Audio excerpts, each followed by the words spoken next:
Okay, so I took the back seat out of the Jeep a long time ago to create more space, and I've got a lot of space back here now, but I don't have space that's being efficiently used.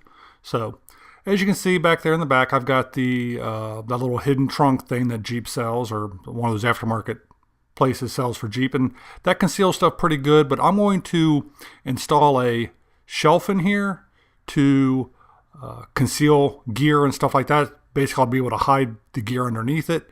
And, actually I'll be creating more space because with that shelf, I'll be doubling my space as long as I've got the top on. And it won't look too bad if the top's off. And hopefully it'll be removable if I need to remove it. So let's get started with this project. Well, I found this big piece of cardboard for my template that I'm going to need. If you need a big piece of cardboard, just go buy something from IKEA. You'll end up with a big sheet of cardboard. So I'm going to go ahead and trace out the area that I'm going to be putting my shelf in and move on. Okay, so after folding and bending and readjusting, remeasuring, and such, went ahead and got this template made.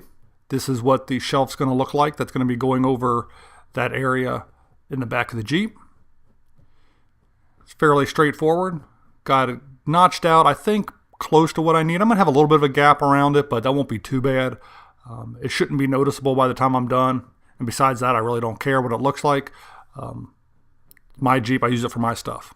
For a change, I decided to make a project slightly easier. I had this piece of plywood pre-cut at the hardware store. I had it cut to 5 feet in length, so it's 5 by 4, and it'll be perfect dimensions. As you can see, I put the template on there, and it fits perfectly. So I don't have any extra wood that I have to worry about, and I didn't have to cut it myself for a change. And as you all have seen some of my tools, it's probably best that I didn't cut it myself. Okay, so we're going back to probably, I don't know, kindergarten, maybe first grade. It's pretty simple here. You just go ahead and trace your template out on your piece of wood. I should be able to see that there. I just traced it out with a Sharpie marker. No big deal. Made all my lines. I know which ones I need to cut. I know which ones I don't want to cut. So I tweaked it just a little bit. So let's get it cut out.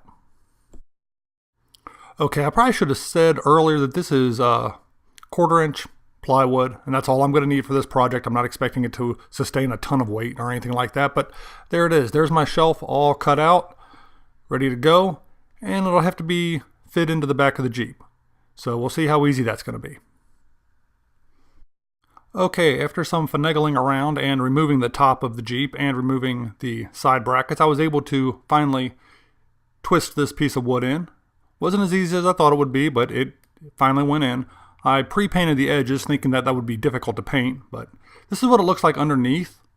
You can see the cavity I've created down there. Space. I'll be able to, again, conceal things if I need to conceal them. It won't be too bad. So we're going to go ahead and move along. Again, I pre-painted it because I thought that would be hard to paint the edges, but it's really not going to be. So in the very back, you can see where I went ahead and attached that with a bolt so it doesn't vibrate as much. And in the front, I went ahead and put this brace underneath it. That's just a piece of 2x4. Pretty simple. And that's the finished project right there. I went ahead and painted it all up. You can see how it fits in there. Especially with the top on, with those tinted windows, you can't see anything in this Jeep now, so concealment is just about perfect. The bad lighting in here, there's really nothing I can do about that, so can't really see underneath it very well, but that's what it's going to look like. I really like the way it turned out, to be honest with you. In my opinion, doubled the amount of space I have. You can see how close that comes to the front seat. And again, I did sacrifice the fact that I can recline those seats anymore, but I never recline these seats anyhow in this thing, so that's not going to be a big deal. You can see the edges there. Again, I got a little bit of extra space, but that's kind of necessary to even get this thing to fit in here. So, but the gap's not too bad. I might go ahead and pin down the sides with a couple bolts just to make sure it doesn't vibrate. Other than that,